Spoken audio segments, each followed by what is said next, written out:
I wish when you were in the room with Mike Nichols, you had asked him something for me, because he absolutely said my most favorite thing about directing. He said, directing is like sex. You never get to watch anybody else do it, so you don't know if you're doing it right or not. See, actors get to experience all different kinds of directors and different approaches to plays, but directors only have themselves, you know, in the room, and you know, what the actors give back to you. I've got the greatest group here in the world. But like so many people, like Kurt was saying about Neil Simon falling out of favor, and people kind of having lofty ideas about who's artistic and who's commercial and something like that.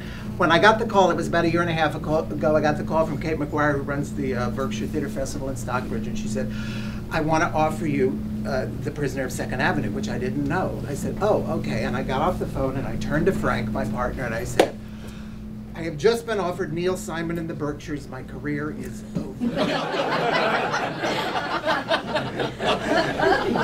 Forget about anything else I've ever done. And so then I sat down and I read the play, and I was so impressed with it and so taken aback with it that I could not wait to do it. And it was written 41 years ago, and it has such relevance for today, I cannot tell you. I mean, it's very funny, but the humor comes out of pain, and it comes out of a pain that's really real for, I bet you, every single person in this room today, for what we've gone through for the last several years. And I just I remember when the character that Annie Allgood plays, Edna, says in the last scene of the play, if you can't depend on America, Mel, who can you depend on? And you could just feel everybody in the audience do like that. It's an amazing amalgamation of great humor, because the man knows how to write a joke. There's no two ways about it. He knows how many syllables to put in a word. He knows that many syllables will get a laugh, and this many syllables will kill the laugh. It's the difference between 400 people screaming with laughter and nobody screaming with laughter. He knows how to construct a sentence. His mind works in a very comedic way. And yet, he's got such skill. I have such admiration now for how he constructs a play.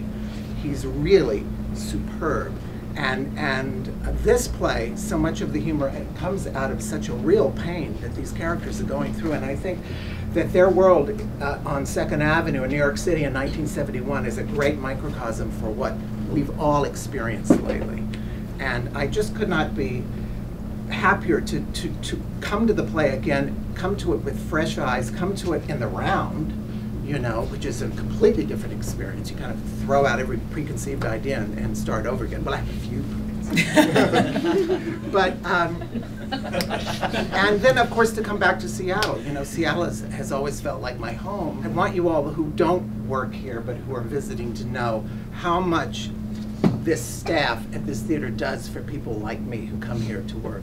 They make you feel so appreciated, and they're really, really professional, and they're really good at their job.